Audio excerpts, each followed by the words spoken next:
pè fún ara yín láì kí ń ṣe mí ní under comment mi. Èmi ò ready láti fún yín lésì ní under comment. But mo ní kí wọ́n bá yín sọ̀rọ̀ ní physically báyìí kẹ́ rí mi ní live video mi. Ẹ ní láti máa ṣépè fún mi. Ẹ dẹ̀ ní láti máa bú mi. Ara tí à ń sọ náà nìyẹn pé ẹ ò ní ìfẹ́. Ara tá à ń sọ náà nìyẹn wípé ẹ̀sìn wàhálà ẹ̀sìn jàgídíjàgan náà nìyẹn. Tí mo bá tiẹ̀ sọ wípé mi ò ṣe ìsìláàmù mọ́, èmi fi pé tẹ́ bá nífẹ̀ẹ́ tí ẹ̀sìn bá jẹ́ ẹ̀sìn àlàáfíà ni, ó yẹ kẹ́ mọ̀ bẹ́ẹ̀ ṣe máa kọ́mẹ̀ntì ní under kọ́mẹ̀ntì mi. Kẹ́ máa sọ̀rọ̀ àlàáfíà ni kí wọ́n wò pé ẹ ti yí padà.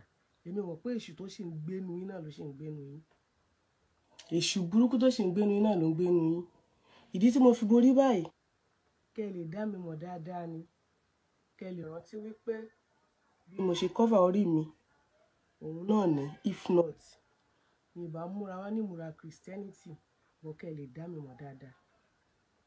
Ní ọjọ́ Sunday tí mo lọ sí church, ṣé mo yí àwọn èèyàn tí wọ́n yí padà sí Christianity. Ẹ mọ̀ iye àwọn èèyàn tí wọ́n torí ọ̀rọ̀ Deborah yìí tí wọ́n yí padà pé àwọn ò ṣe Islam mọ̀ pé ojú ti àwọn. Wọ́n pọ̀ gidi gan. And I have the video on my hand. Kò ń ṣe fídíò 5 ni mo ṣe nítorí ẹ̀. Tí mo ń rí àmúwò àwọn èèyàn mo dẹ̀ ń fídíò wọn. Àìmọye tèmi kan sọ lórúkọ tí mo sọ lórúkọ ní ọjọ́ Sunday. Nítorí ẹ̀sìn ìtìjú kì í ṣe ẹ̀sìn ìtìjú ní ẹ̀sìn yẹn.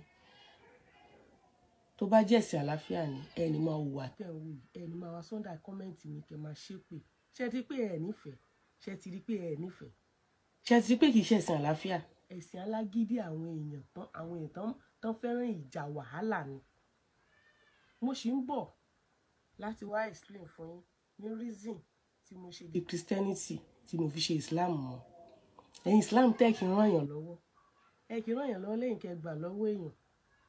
Ẹ kì í ràn yàn lọ́wọ́ o. Ẹ ń gbéyàn dìde lẹ́yìn kẹ́ gbà lọ́wọ́ èèyàn. So Christianity ń ràn yàn lọ́wọ́. Tó o bá yí padà sí Christian, Ọlọ́run ń gbọ́ àdúrà níbẹ̀.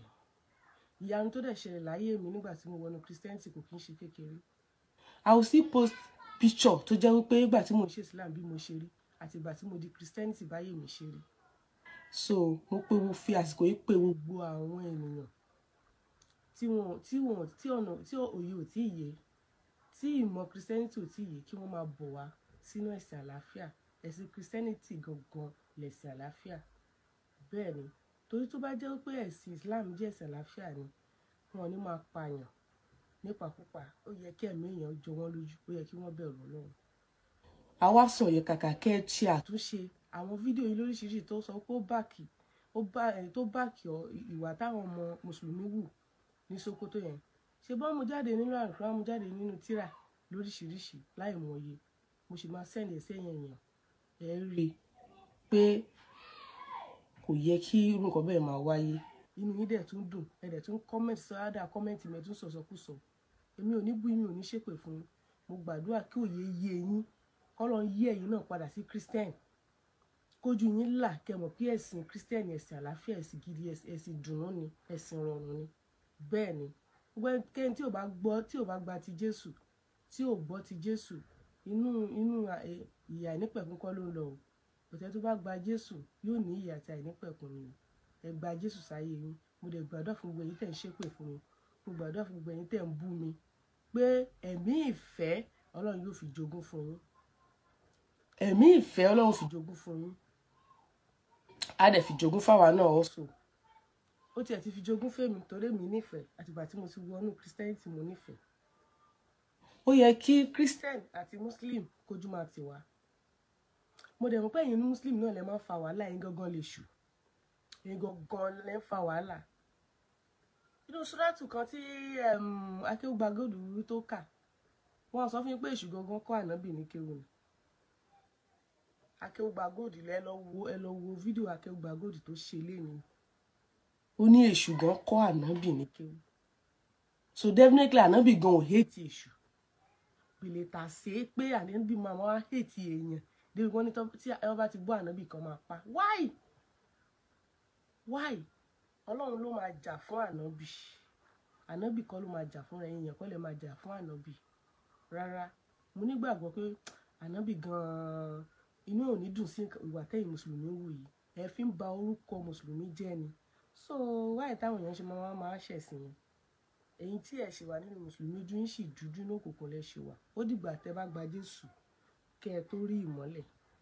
Ìjọ́ wo ni ẹ ti rí babaláwo sí babaláwo kan máa jà kan máa gbé wá sórí social media? Kírísítẹ́nì àti mùsùlùmí yìí náà ni. Tí ò bá dẹ̀wọ̀ tẹ́ bá mọ̀ wípé ẹ̀sìn yẹn kò yé yín, àbí ẹ̀sìn yẹn ẹ̀yin bó ṣe yé yín sílẹ̀ ṣe fẹ́ máa lò ó, bó ṣe yé yín sí ni pé jàgídíjàgan, ìjà, èpè, àbà, ẹ jùlẹ̀ kẹ́ padà wá sínú Christianity. Ẹ̀yin ò gbọ́ súrà tí arákùnrin tó sọ̀rọ̀ nípa ẹni tó bá kẹ́ ọ́ tó ń sọ pé kí àwọn èèyàn tó bá ti bú ànábì kan máa kú.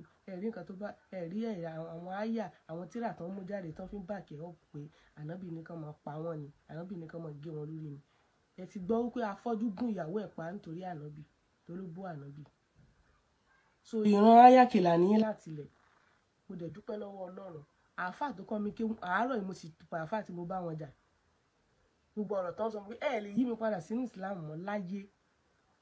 Torí ẹ nífẹ̀ẹ́ kì í ṣe ẹ̀sìn ìfẹ́ lẹ fi lé mi lọ́wọ́.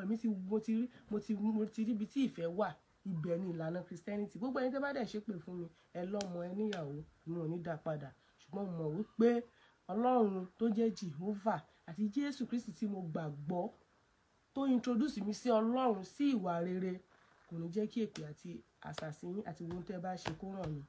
Gbogbo ẹ̀yin afátẹ̀dẹ̀ ń pè mí ní orí fóònù, tẹ́ ń ṣépè, tẹ́ ń lérí fún mi. Mo gbà pé tí kú Ọlọ́run ò bá pa mí, ikú èèyàn ò lè pa mí o. Má sàlá.